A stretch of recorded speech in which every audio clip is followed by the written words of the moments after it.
5 जुगाड़ू बहुओं का तालाब किनारे ससुराल। बारिश की वजह से किराए के घर में हर तरफ पानी भरा है। छत और दीवारों से पानी टपक रहा है। पूरी रात परिवार पानी निकालने और खुद को बचाने की जद्दोजहद में लगा रहा है। सुबह हो चुकी है। 2 बच्चे घर के अंदर जमा पानी में कागज की नाव चलाकर खेल रहे हैं। हे भगवान, ये कैसी आफत आ गई है। रात भर तो आंखें बंद तक नहीं कर पाए। अब सुबह हो गई तो भी ये बारिश थमने का नाम नहीं ले रही। अरे वाह पिंकी, देखो हमारा घर तो आज तालाब बन गया है। मम्मी देखो देखो, हमारे घर में भी नाव चल रही है। अरे वाह, कौन बैठेगा हमारी सवारी पर? गुल्लू भैया देखो ना, कैसे पानी में तैर रही है। अरे चुप हो जाओ तुम दोनों। ये तबाही हो रही है और तुम्हें नाव सूझ रही है। क्या ये बच्चे भी हमारी गरीबी का मजाक उड़ाने लग गए हैं? अरे चुप कराओ इन्हें। पूरी रात इस पानी से लड़ते लड़ते कमर टूट गई है। अब ये शोर और दिमाग खराब कर रहा है। हे भगवान, ये मकान मालिक भी ना खुद तो मकान ठीक करवाता नहीं है, पर किराया मांगने के लिए हर पहली तारीख को सर पर आकर खड़ा हो जाता है। बहू किराया देंगे कहाँ से? पिछले 9 महीने से एक फूटी कौड़ी तक नहीं दी है उसे। माँ कहाँ से दें? गर्मियों में काम मिला नहीं है। अब ये बारिश रही सही कमर तोड़ दी है। दाने दाने के लिए मोहताज हो गए हैं हम। चूल्हा पूरा गीला पड़ा है। माचिस की तीली तक नहीं जल रही। कहाँ से बनाऊं बच्चों के लिए खाना? मम्मी बहुत जोर से भूख लगी है, कुछ तो खाने को दे दो ना। कहा ना कि कुछ नहीं है। चूल्हा देख पूरा भीगा हुआ है। क्या आसमान से तोड़ के लाऊं खाना? मीता गुस्से में बच्चे के गाल पर जोर से थप्पड़ मार देती है, फिर तुरंत उसे अपने गले से लगा लेती है। हो मेरी जान, मुझे माफ कर दे बेटा। क्या करूं, हमारी गरीबी की मार ऐसी है कि अपने बच्चों को खाना तक नहीं खिला पा रही हूँ। मैं तो पूरी रात सोई नहीं। फर्श से लेकर दीवार तक सब पानी से भर गया है। मुझे तो बहुत डर लग रहा है। आज पहली तारीख है, कहीं वो किराया मांगने ना आ जाए। आज वो जरूर आएगा माँ, पिछले 9 महीने का कर्जा जो है। तभी दरवाजे पर जोर से दस्तक होती है। लो आ गया। दरवाजा खोलो, अब और क्या मुसीबत आनी बाकी है। दरवाजा खुलता है और मकान मालिक अंदर दाखिल होता है। हाँ मैं ही हूँ। किसी ने मेरे बारे में बात की क्या? चलो अब जल्दी से किराया निकालो। पूरे 9 महीने का किराया हो गया है। अब और देरी नहीं चलेगी। आज पैसे लिए बिना मैं किसी भी कीमत पर यहाँ से नहीं जाऊंगा। मालिक आप तो जानते ही हैं हालात। बारिश की वजह से कहीं काम नहीं चल रहा। थोड़े दिन की मोहलत और दे दीजिए। मालिक देख लीजिए, बच्चे भूख से रो रहे हैं। घर की हालत भी आपके सामने है। छत से पानी गिर रहा है। हम कहाँ जाएं? मीता और गीता मकान मालिक के पैरों पर गिरकर गिड़गिड़ाने लगती हैं। मालिक हम आपके पैर छूते हैं, बस कुछ दिनों का समय और दे दीजिए। हम आपका एक एक पैसा लौटा देंगे। हाँ मालिक, बस बच्चों का पेट भर जाए, हम मेहनत करके आपकी पाई पाई चुका देंगे। बहुत नाटक देख लिया तुम लोगों का। 9 महीने से यही कर रहे हो। अरे आज अगर पैसे नहीं है तो इस घर में सिर्फ मेरा कब्जा होगा। निकलो सबके सब बाहर। आज तो तुम लोग मेरी हद पार कर चुके हो। मकान मालिक गीता के पेट पर जोर से लात मारता है। गीता पीछे जाकर कमरे में भरे पानी के गड्ढे में जोर से गिरती है। तूने मेरी पत्नी को लात कैसे मारी? मोहन मकान मालिक का गिरेबान पकड़ लेता है। दोनों में जमकर धक्का मुक्की होती है। अच्छा तो अब ये मुझ पर हाथ उठाएंगे? अभी के अभी इस घर से निकलो, वरना सबको यही खत्म कर दूंगा। मकान मालिक और उसके गुंडे सारा सामान उठाकर बाहर कीचड़ में पटक देते हैं। वो सावित्री को भी जोर से धक्का देता है। हाय रे, मेरी हड्डियां तोड़ दी इस जालिम ने। साहूकार याद रखना, तू जितनी अकड़ में रह रहा है ना, एक दिन ये सारी तेरी अकड़ ढीली कर देंगे। आज हमें घर से निकाल रहा है, पर देखियो एक दिन हम तुझसे ज्यादा अमीर और अच्छे बन के दिखाएंगे। अरे अरे सपने देखना बंद करो और यहाँ से दफा हो जाओ। दोबारा इस रास्ते पर नजर मत आना। पूरा परिवार कीचड़ में बाहर खड़ा है। आसपास के लोग खिड़कियों और दरवाजों से तमाशा देख रहे हैं। कुछ लोग हंस रहे हैं तो कुछ की आंखों में नमी है। भाई साहब, हम पर थोड़ा तरस खा लो। आपके घर में खाली जगह है, बस थोड़े दिन बच्चों को छत दे दो। हम बहुत बड़े अपराधी नहीं हैं, बस गरीबी की मार है। देखो बहन, हम तुम्हारी मदद करना चाहते हैं, लेकिन साहूकार ने साफ मना कर दिया है। जो भी इन लोगों को पना देगा उसका अंजाम बहुत बुरा होगा। हम अपने घर की शांति खराब नहीं कर सकते। भाई साहब, आप तो जानते हो हम कैसे लोग हैं। बस कुछ दिनों की तो बात है, हम कहीं और इंतजाम कर लेंगे। अरे मैंने कह दिया ना, नहीं, साहूकार की दुश्मनी मोल लेने की ताकत हमें नहीं है। यहाँ से चले जाओ, वरना हमें भी घर से निकाल देगा वो। काका, आप तो कह रहे थे कि हम आपके घर के बच्चे जैसे हैं। क्या आज हमें बेघर देखकर आपको जरा भी दुख नहीं हो रहा? अरे बेटी, हम तो तुम्हारे साथ हैं। पर साहूकार की धमकी ने सबकी जुबान सिल दी है। सब डर गए हैं। यहाँ कोई तुम्हारी मदद नहीं करेगा। ये जमाना ही ऐसा है, जहाँ मुसीबत आती है वहाँ लोग अपने दरवाजे बंद कर लेते हैं। देखो देखो सब तमाशा, ये समाज है हमारा, है जिसे कल तक हम अपना समझते थे, आज वो एक धमकी से हमारे बच्चे को कीचड़ में तड़पता देख रहे हैं। छोड़ दो बेटा, किसी के आगे मत झुको। जिसने हमें घर से निकाला है वो भूल गया है कि ऊपर वाला भी देख रहा है। कोई नहीं देगा सहारा, चलो यहाँ से। अरे कहीं ना कहीं तो रास्ता निकलेगा। अगर नहीं निकला तो आज ही तालाब में जाकर डूब मरेंगे सब। ऐसे कैसे डूब मरेंगे? हम तो नए सिरे से शुरुआत करेंगे। अब चाहे तालाब किनारे ही ससुराल क्यों ना बनानी पड़े, पास में ही मेरी सहेली रहती है, हम वहाँ चलते हैं। सभी पड़ोसी अभी भी मजाक उड़ा रहे हैं और आपस में कानाफूसी कर रहे हैं। परिवार बारिश में भीगता हुआ गीता की सहेली के घर पहुंच। सखी, हमारे पास रहने को जगह नहीं है, क्या कुछ पैसे उधार मिल सकते हैं? हम कहीं और रहने का इंतजाम कर लेंगे। बहन, ये कैसी बातें कर रही है? अभी तो तुम्हारे पास खुद का घर भी नहीं है, तुम ना जाने कहाँ दर दर की ठोकरें खाती फिरोगी। हम अपने पैसे वापस लेने कहाँ आएंगे? हम पैसे लौटा देंगे, बस आज मुसीबत है इसलिए मदद मांग रहे हैं। और मुझे तो पता है कि तुम्हारे घर के आदमियों ने साहूकार से कर्ज लिया है। तुम्हें पता है ना वो कैसा आदमी है। कल को अगर हमारे घर का हुक्का पानी बंद हो गया या उसने हमारे घर वालों को काम से निकाल दिया तो हम क्या करेंगे? हम अपने घर का ये हश्र नहीं चाहते। वाह, यानी तुम भी वही कर रही हो जो बाकी दुनिया कर रही है। तुम सब स्वार्थी हो। सबके सब स्वार्थी है, यहाँ कोई अपना नहीं है। जब मुसीबत आती तो सब अपने दरवाजे बंद कर लेते हैं। चलो बच्चों, मत मांगो किसी से भीख, यहाँ कोई अपना नहीं है। अब तो बस भगवान का ही सहारा है, जिसने हमें इस दुनिया में भेजा है, वही रास्ता दिखाएगा। माँ ठीक कह रही है। चलो, इस गांव में अब हमारे लिए कुछ नहीं बचा, हम अपनी किस्मत कहीं और ढूंढेंगे। परिवार भगवान का नाम लेकर बारिश और कीचड़ में आगे बढ़ जाता है। बच्चों के पैर सूज गए हैं, बड़े भी बेहाल हैं। सड़क से गुजरने वाले लोग उनका मजाक उड़ाते हुए निकल रहे हैं। बेटा, अब और चला नहीं जा रहा। मेरे पैर तो जैसे कीचड़ में धंसते जा रहे हैं। माँ, बस थोड़ा और, कहीं तो पनाह मिलेगी। तभी एक पुरानी बैलगाड़ी गड़गड़ाती हुई पास से गुजरती है।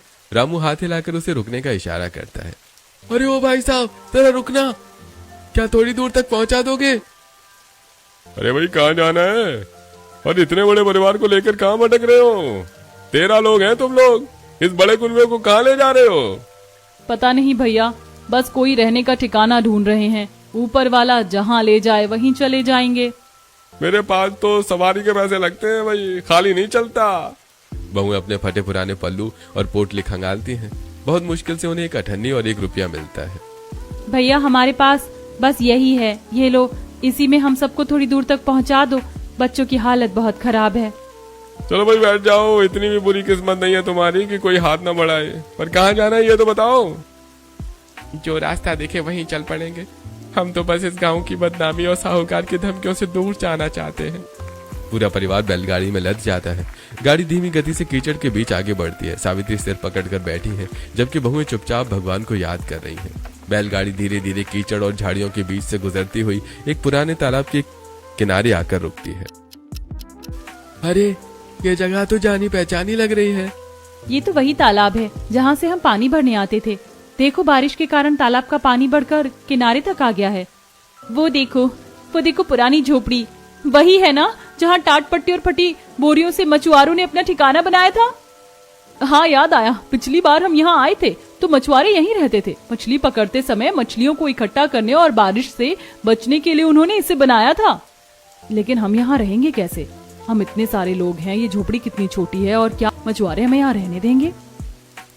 इतनी बड़ी टोली को देख वो वैसे ही हमें भगा देंगे। यहाँ तो पैर रखने की भी जगह नहीं है। अरे, एक बार देखने में क्या हर्ज है, देखते हैं कोई है भी या नहीं।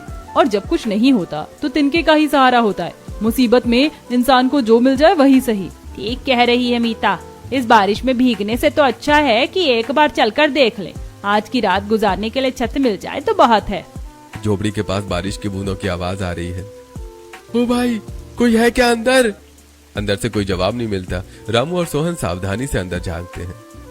अरे, यहाँ तो कोई है ही नहीं, पूरी झोपड़ी खाली पड़ी है। लगता है बारिश इतनी तेज है कि मछुआरे यहाँ से कहीं और चले गए होंगे। शायद मछलियाँ पकड़ने का मौसम नहीं है, इसीलिए वह दूसरी जगह पलायन कर गए।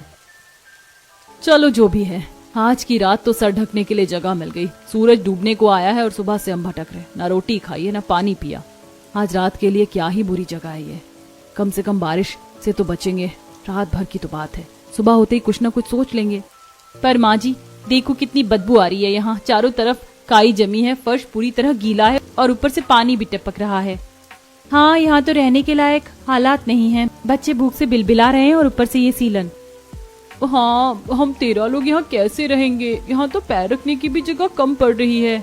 बच्चे रोने से कुछ नहीं होगा, जब चारों तरफ मुसीबत हो तो जो सिर पर छत दे दे वही महल है। आज रात यहीं गुजारेंगे, देखते हैं कुछ जुगाड़ हो सकता है क्या। पूरा परिवार झोपड़ी के अंदर घुसता है। रात बिताने के लिए वो सब वहीं बैठ जाते हैं। यहाँ भी तो वही हालत है, इतनी बुरी जगह हम कैसे रहेंगे? बच्चे भूख से बिलबिला रहे हैं और ऊपर से ये सीलन और पानी, इससे तो बाहर ही बेहतर था। माँ जी आप फिक्र मत करो, हम बहुएं हैं, हाथ पर हाथ धरे नहीं बैठेंगी। सब मेरी बात सुनो, हमें काम बांटना होगा। बिल्कुल, रीता और सीता तुम लोग दीवारों का इंतजाम देखो, नीता और मैं छत का कुछ करते हैं। मीता तुम अपनी पोटली निकालो, देखते हैं उसमें क्या काम का सामान है। दीदी क्या है उसमें? याद है जब हमारे पास कुछ नहीं था तब हम दूध की पन्नियों और आटे के खाली कट्टों को जोड़ जोड़ कर चटाई सिलकर रखती थी। आज वही हमारा घर बचाएंगी। ये चटाइयाँ, इनसे क्या होगा मीता? ये सिर्फ चटाइयाँ नहीं है, ये हमारी ढाल है। आज यही चटाइयाँ हमारी छत बनेंगी, देखो। मीता और गीता उन पुरानी पन्नियों और कट्टों से बनी चटाइयों को छत के खाली हिस्सों और दरारों पर बिछाकर बांधना शुरू करती हैं। दीवारों से जो पानी बह रहा है उसे रोकने के लिए मेरे पास उपाय है। हम अपनी सारी बोरियां दीवारों के किनारे लगा देते हैं और नीचे ये बर्तन रख देते हैं ताकि सारा पानी उन बर्तनों में जमा हो जाए। ठीक है, देखो फर्श कितना सूखा लगने लगा है, बर्तन पानी को सोख रहे हैं और बोरियां दीवारों की नमी को। देखो अब छत से पानी सीधा फर्श पर नहीं गिर रहा, हमने छत और दीवार दोनों को काबू कर लिया। मेरी होनहार बहू, तुमने तो आज नामुमकिन को मुमकिन कर दिया। पर पेट की भूख का क्या? बच्चे अभी भी भूखे हैं। माँ जी गीलेपन का तो इलाज हो गया, पेट की आग बुझाने का भी जुगाड़ करते हैं, चिंता मत कीजिए। पर पेट की आग कैसे बुझाओगी? बच्चों के साथ साथ हमें भी भूख से बुरा हाल हो रहा है। आटा तो थोड़ा बचा है पर सूखा आटा कैसे खाएंगे? पानी में पसा कर खाने जैसा कुछ चाहिए। अरे देखो तालाब के किनारे वो केले का पेड़ है, उस पर तो केले के फूल लगे हैं। वाह, आज तो दावत होगी। केले के फूल की सब्जी बड़ी स्वाद बनती है, चलो उसे तोड़ लाते हैं। बहुएं बाहर जाती हैं और केले के फूल तोड़कर ले आती हैं। उनके पास तेल मसाले नहीं है, बस थोड़ा नमक है। चलो इसे भाप में पका लेते हैं, तेल घी तो है नहीं, पर उबाल कर नमक डाल देंगे तो स्वाद आ जाएगा। और परोसेंगे किसमें? बर्तन तो पानी जमा करने में लगे हैं। केले के पत्ते ये बड़े काम के हैं, पत्ते तोड़कर उनकी थालियां बना लेते हैं, बिल्कुल शुद्ध और देसी खाना। बहुएं केले के पत्ते तोड़कर उन्हें साफ करती हैं और उन पर भाप में पकी केले के फूल की सब्जी और आटे की रोटी परोसती हैं। सब एक साथ घेरा बनाकर बैठते हैं। लो बच्चों खा लो, भगवान ने आज कम से कम भूखे तो नहीं सोने दिया। वाह, सब्जी तो बड़ी स्वाद बनी है दादी। ये जुगाड़ तो कमाल का है, बिना तेल मसाले के भी इतना बढ़िया खाना। जब पेट में आग हो तो रूखा सूखा भी अमृत जैसा लगता है। आज पहली बार हम सब ने चैन की सांस ली है। सब पेट भरकर खाना खाते हैं, लेकिन रात गहराती अचानक तेज बारिश के कारण तालाब का पानी उफन कर झोपड़ी के अंदर घुसने लगता है। फर्श पर रखा पानी का स्तर धीरे धीरे बढ़ने लगता है। अरे ये क्या हो रहा है? बाहर से पानी अंदर आ रहा है। अब हम बच्चे को कहाँ सुलाएं? जमीन तो पूरी गीली हो गई है। माँ जी बाहर भी नहीं जा सकते, वहाँ और तेज बारिश हो रही है। बच्चे बैठकर रात कैसे गुजारेंगे? हार नहीं मानेंगे। माँ जी आप बच्चों को संभालो, हम पांचों अभी बाहर जाकर कुछ जुगाड़ करती हैं। पांचों बहुएं बारिश में बाहर निकलती हैं। तालाब के पास पड़ी पुरानी लकड़ियां, बांस और ईंटें उन्हें दिखती हैं। जल्दी करो, ये ईंटें उठाकर झोपड़ी में ले चलो, तालाब का पानी इन्हें पार नहीं कर पाएगा। बहुएं मशक्कत करके ईंटें अंदर लाती हैं और फर्श पर एक बराबर लाइन में बिछा देती हैं। देखो ईंटें बिछ गई हैं, पानी ईंटों के नीचे रहेगा और ऊपर का हिस्सा सूखा रहेगा। बस अब इन ईंटों के ऊपर वो प्लास्टिक की शीट बिछा देते हैं जो हमने दोपहर में छत के लिए रखी थी।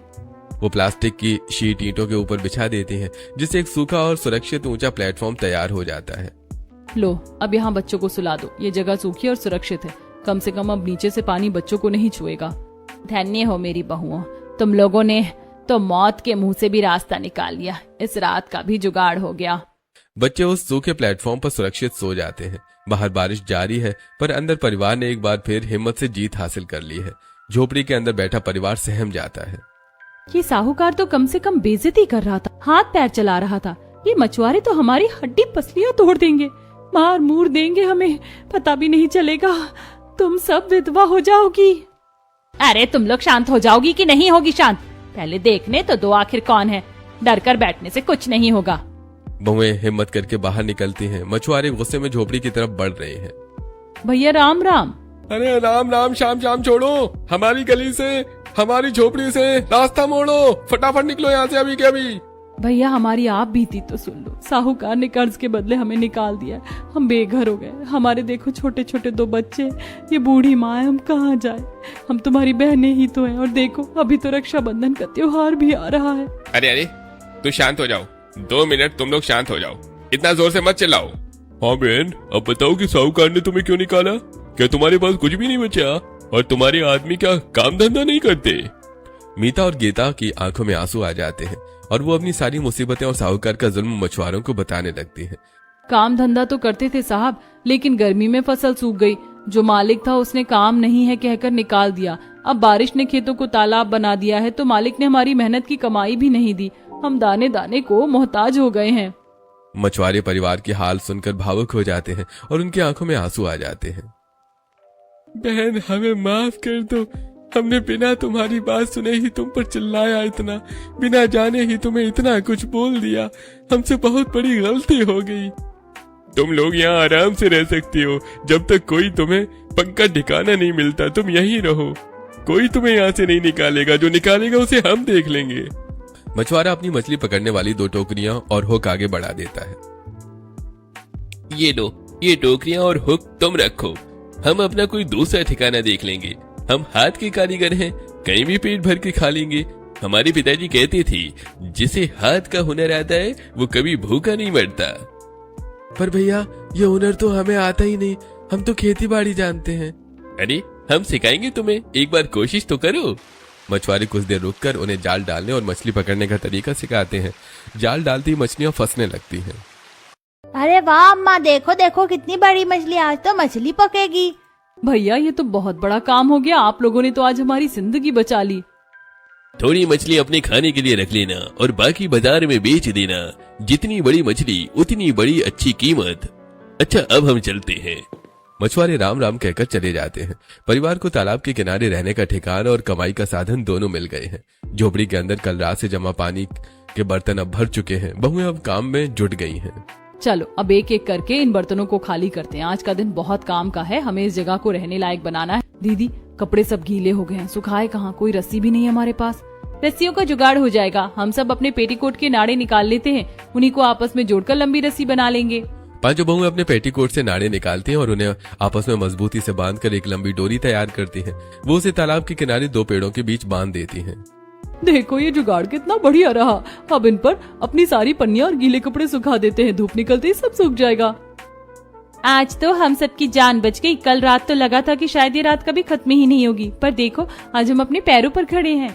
सच कहा बहू, जब तक हिम्मत है तब तक कोई मुसीबत बड़ी नहीं होती। तुमने रात भर जागकर जो ईंटों का प्लेटफॉर्म बनाया था उसी ने बच्चों को सुरक्षित रखा। माँ जी अभी तो शुरुआत है, अब हमें इस तालाब के किनारे को अपना घर बनाना है। जब व्यापार के लिए हुनर मिल गया है तो मेहनत करने में कैसी हिचकिचाहट। सुबह के काम के बीच परिवार ने काम बांट लिया है। कुछ झोपड़ी की सफाई कर रहे हैं, कुछ आदमियों को मछली पकड़ने की तरकीबें बता रहे हैं। इसी बीच 2 बहुएं तालाब के किनारे किनारे घूमकर निरीक्षण कर रही हैं। अरे देखो यहाँ तालाब के किनारे कितनी सारी काई जमी हुई है। मैंने सुना है कि ये काई तो शहर के बाजारों में बहुत काम आती है। इसे तो फेस पैक और प्रोटीन बार जैसी चीजों में इस्तेमाल करते हैं, ये तो बिक सकती है। और यहाँ देखो, यहाँ तो कमल के फूल खिले हैं, देखो कितने ताजे हैं। ये फूल तो बड़े महंगे बिकते हैं। और ये देखो पानी के बहाव से कितनी सारी जड़ें और पानी के पौधे किनारे पर आ गए। ये देखो ये बेलें कितनी मोटी और मजबूत है। ये हमारे नाड़ों से भी ज्यादा मजबूत और टिकाऊ हैं। इनसे तो हम बड़ी और पक्की रस्सियां बना सकते हैं। बहुएं एक दूसरे को आवाज देती हैं और जो कुछ भी उन्हें तालाब के किनारे मिलता है उसे समेटने लगती हैं। वो खुश हैं कि उनके आसपास ही कमाई के इतने साधन मौजूद हैं। तभी अचानक एक जोरदार हवा का झोंका आता है। अरे हवा देखो कितनी तेज है। वो देखो हमारा नाड़ू वाला जुगाड़। तेज हवा के दबाव से वो नाड़ा टूट जाता है जिस पर उन्होंने अपने गीले कपड़े और पन्नियां सुखा रखी थी। सारे कपड़े कीचड़ और तालाब के पानी में जा गिरते हैं। हाय रे, सब मेहनत बेकार हो गई। ये नाड़े इस तेज हवा का दबाव नहीं झेल पाए। लगता है कुदरत हमारा इम्तिहान ले रही है। सुबह से जो मेहनत की थी वो सब फिर कीचड़ में मिल गई। कोई बात नहीं, जो हमने अभी वो मजबूत जड़ें और बेलें देखी थी ना, उनसे हम नई रस्सियां बनाएंगे। वो नाड़ों से कहीं ज्यादा मजबूत होंगी और ये हवा क्या तूफान भी नहीं तोड़ पाएगा उन्हें। परिवार फिर से एकजुट हो जाता है। कीचड़ में गिरे कपड़ों को वो दोबारा धोने की कोशिश में जुट जाते हैं और साथ ही नई मजबूत रस्सी बनाने का काम शुरू कर देते हैं। दीदी, नाड़ों के भरोसे अब और नहीं बैठेंगे। वो जो मजबूत जड़ें और बेलें हमें तालाब के किनारे मिली थी, उन्हें हम आपस में गूंथ कर रस्सियां बना लेते हैं। बहुएं पूरी शिद्दत के साथ उन प्राकृतिक बेलों और पानी के पौधों की जड़ों को गूंथ कर एक बेहद मजबूत रस्सी तैयार करती हैं। देखो, ये नाड़ों से कहीं ज्यादा मोटी और मजबूत है। अब हवा क्या, कोई भी आंधी आ जाए ये छत की पन्नियों को हिलने भी नहीं देगी। रामू और सोहन उन रस्सियों की मदद से छत की पन्नियां और कट्टों को झोपड़ी के ढांचे के साथ कसकर बांध देते हैं। झोपड़ी अब पहले से कहीं ज्यादा सुरक्षित महसूस हो रही है। वाह, तुमने तो सच में इसे एक पक्का घर बना दिया। अब बाहर मूसलाधार बारिश भी हो तो अंदर पानी नहीं आएगा। माँ जी, छत तो पक्की हो गई है। अब बारी है बाजार जाने की। आज हम उन कमल के फूलों, ककड़ियों और काई को टोकरियों में भरकर बाजार ले जाएंगे। वो उन प्राकृतिक चीजों को साफ करके सलीके से टोकरियों में सजाती हैं। आज हम मछली भी साथ ले जाएंगे। आज देखना, हमारा माल सबसे पहले बिकेगा क्योंकि ये सब ताजा और तालाब के किनारे का है। चलो, आज का दिन हमारी मेहनत का दिन है। आज की कमाई से ही हम आगे का सामान लाएंगे और इस झोपड़ी को और भी बेहतर बनाएंगे। पूरा परिवार एक साथ निकल पड़ता है। कंधे पर मछली की टोकरियां और हाथों में तालाब के किनारे मिली कुदरती संपदा लेकर परिवार बाजार पहुंचता है। मछलियां और तालाब की उपज, काई, कमल के फूल, कमल ककड़ी को देखकर लोग आकर्षित हो रहे हैं। रामू और सोहन मछली बेचने में व्यस्त है। अरे ये क्या तमाशा है? मैंने कहा था ना कि इस गांव में तुम्हें कहीं जगह नहीं मिलेगी और तुम लोग यहाँ व्यापार कर रहे हो। साहूकार, हम किसी के घर में नहीं बैठे। ये हम अपनी मेहनत से तालाब के किनारे से लाए हैं और अपनी मेहनत का सौदा कर रहे हैं। मेहनत? तालाब मेरा है, उसका पानी मेरा है। ये जो कुछ भी तुम बेच रहे हो ये सब मेरा है। भागो यहाँ से, वरना आज इस बाजार में तुम्हारी हड्डियां तोड़वा दूंगा। जरा रुकिए साहूकार, कानून और जमाना बदल चुका है। तालाब सरकारी होता है, किसी के बाप की जागीर नहीं। और अगर आप हमें यहाँ से हटाना चाहते हैं तो पहले ये भीड़ और ये दुकानदार जो हमारी मेहनत की चीजें खरीदने आए हैं, इन्हें हटाना होगा। अरे साहूकार भाई, ये लोग अपनी मेहनत से माल लाए हैं। ये लोग कल तक भूखे मर रहे थे, आज इन्होंने अपने हाथ के हुनर से ये सामान बनाया है। तुम कब तक लोगों के पेट पर लात मारोगे? आपने हमारा घर छीना, हमने मेहनत चुनी। आपने धमकी दी, हमने हुनर चुना। आज आप हमें यहाँ से भगाओगे तो कल हम किसी और बाजार में खड़े होंगे, लेकिन अब हम डरकर भागने वाले नहीं हैं। बाजार के लोग अब साहूकार के खिलाफ आवाज उठाने लगते हैं। साहूकार अकेला पड़ जाता है। उसके गुर्गे भी जनता के गुस्से को देखकर पीछे हट जाते हैं। तुम लोगों को इसका पछतावा होगा। आज बच गए हो और अगली बार नहीं बचोगे। साहूकार धमकी देकर वहां से चला जाता है। देखो माँ जी, आज तो हमने बहुत सारा पैसा कमा लिया। अब हम अपनी झोपड़ी के लिए तिरपाल और बच्चों के लिए कुछ कपड़े खरीद सकते हैं।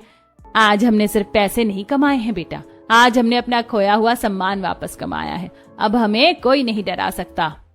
बाजार से लौटते समय परिवार बाजार से कुछ जरूरी सामान जैसे आटा और थोड़ा नमक खरीदता है। झोपड़ी के पास पहुंचते ही बच्चे उत्सुकता से दौड़ते हैं। बच्चों, आज के लिए तुम्हारा ये खेल का सामान, इनसे खेलो। बहू ने तालाब से जो कमल के फूल और कमल गट्टे इकट्ठे किए थे, उनमें से कुछ काले रंग के कमल गट्टे बच्चों को खेलने के लिए गुट्टे के रूप में दे दिए हैं। बच्चे बड़ी चाव से उन सख्त कमल गट्टों को आपस में टकराकर खेल रहे हैं। माँ देखो, ये टकराकर टूट गया। इसके अंदर एक क्या है, एकदम सफेद और गोल। अरे ये तो कच्चा मखाना है। देखो, कमल गट्टे की सख्त परत के अंदर ये मखाने छिपे थे। वाह, कुदरत भी कितनी दयालु है। हम जिसे बेकार का खेल का सामान समझ रहे थे, उसी में हमारा खाना छिपा था। चलो बच्चों, आज तो मखानों की दावत होगी। सब मिलकर उन कमल गट्टों को तोड़ते हैं और उनमें से सफेद मखाने निकलते हैं। मखानों का स्वाद ताजा और मीठा है, जिसे खाकर बच्चे झूम उठते हैं।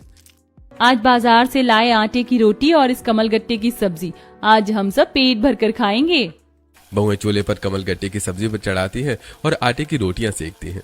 झोपड़ी के अंदर अब सिर्फ सीलन की गंध नहीं, बल्कि खाने की भीनी भीनी खुशबू फैली है। आज हमने मछलियां बेची और आटे का इंतजाम किया। कल फिर मेहनत करेंगे। अब हम किसी के मोहताज नहीं हैं। सच कहा बेटा, आज हमने ना सिर्फ खाना जुटाया है, बल्कि इस तालाब की गोद में जीना भी सीख लिया है। जिसने हमें ठुकराया था, उन्हें क्या पता कि हम यहाँ एक नई दुनिया बसा रहे हैं। बाजार से लौटते हुए बारिश में कुछ सब्जियां खराब हो गई हैं, लेकिन बहुएं हार मानने वालों में से नहीं है। 3 दिन बाद बच्चे खेलते खेलते जंगल की ओर चले जाते हैं। बच्चे खुशी खुशी उन्हें पकड़कर ले आते हैं। माँ देखो ये मुर्गियाँ हमें झाड़ियों के पास मिली। अरे इन्हें पानी में तो नहीं रख सकते, ये तो मर जाएंगी, इन्हें ऊपर ही रखना होगा। रुकिए, क्यों ना हम इनके लिए लकड़ियों और पुरानी टहनियों से एक छोटा सा दड़बा बना दे। अगर इनके लिए छत बन सकती है तो हमारे लिए क्यों नहीं। बहुएं तुरंत काम में जुट जाती हैं। वे मुर्गियों के लिए लकड़ियों का एक ऊंचा स्टैंड बनाती हैं, जिसे देखकर उन्हें एक बड़ा आइडिया आता है। देखो, हमने मुर्गियों को सूखा रखा तो हम भी खुद को वैसे ही रख सकते हैं। क्यों ना हम पूरी झोपड़ी को केले के पत्तों और मजबूत झाड़ियों से ढक दें। केले के पत्ते पर तो पानी टिकता ही नहीं, वो सीधे नीचे फिसल जाता है। पांचों बहुएं केले के पत्ते और घनी झाड़ियों को आपस में बुनकर एक वाटरप्रूफ शीट तैयार करती हैं और उसे झोपड़ी की दीवारों की दरारों पर लगा देती हैं। अब फर्श की बारी है। ईंटें तो हमने बिछाई थी, अब ईंटों के ऊपर आटे के कट्टों की वो चटाइयाँ बिछा देते हैं, फिर पन्नी और उसके ऊपर झाड़ियों की एक परत। अब उनका फर्श पूरी तरह सूखा और आरामदायक हो गया है। एक तरफ मछलियां पकड़ने का काम चल रहा है, दूसरी तरफ मुर्गियां भी रहने लगी हैं।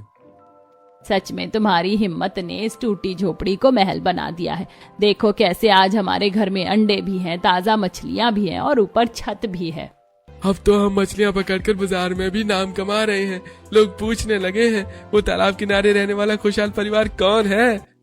जो कल तक बेघर थे आज उनके पास अपना ठिकाना है और अपने हाथ का हुनर भी। जब मेहनत साथ हो तो मुसीबत भी रास्ता छोड़ देती है। परिवार का जीवन अब व्यवस्थित हो रहा है। झोपड़ी अब एक सुरक्षित घर बन चुकी है। तालाब अब केवल पानी का स्रोत नहीं बल्कि उनकी कमाई का जरिया बन गया है। देखो, मछली पकड़ना तो अब हमारे आदमियों के हाथ का खेल हो गया है, पर क्या आपको पता है इस तालाब की असली दौलत तो कीचड़ के अंदर छिपी है। क्या मतलब दीदी? कमल ककड़ी। कीचड़ में गहरे दबी ये ककड़ियाँ शहर के बड़े होटलों में कितनी महंगी बिकती हैं, ये किसी को नहीं पता। हम रोज थोड़ा थोड़ा करके इन्हें निकालेंगे और साफ करके बाजार पहुँचाएंगे। बहुएं और बच्चे तालाब के किनारे कीचड़ में कमल ककड़ियां ढूंढने लगते हैं। और ये कमल के फूल, दीदी देखो तो सही, अगर हम इन्हें सीधे बेचे तो कम दाम मिलते हैं, लेकिन अगर इनकी माला गूंथ कर बाजार ले जाए तो? मैंने सुना है शहर में एक माला कम से कम 200 रुपए की बिकती है। अगर हम 150 रुपए में भी बेचें तो एक दिन में हजारों की कमाई हो सकती है। अगले कुछ दिनों तक झोपड़ी में कमल के फूलों की माला बनाने का काम चलता है। बच्चे, बहुएं और माँ जी मिलकर बेहद कलात्मक मालाएं तैयार करते हैं। ये मालाएं तो अद्भुत है, आज मैं इन्हें बाजार लेकर जाऊंगा।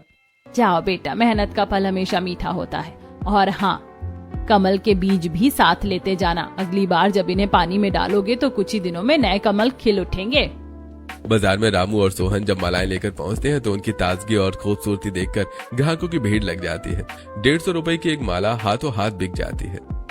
देखो, आज हमने उतनी कमाई कर ली जितनी हम खेतों में पूरे महीने मजदूरी करके नहीं कर पाते थे।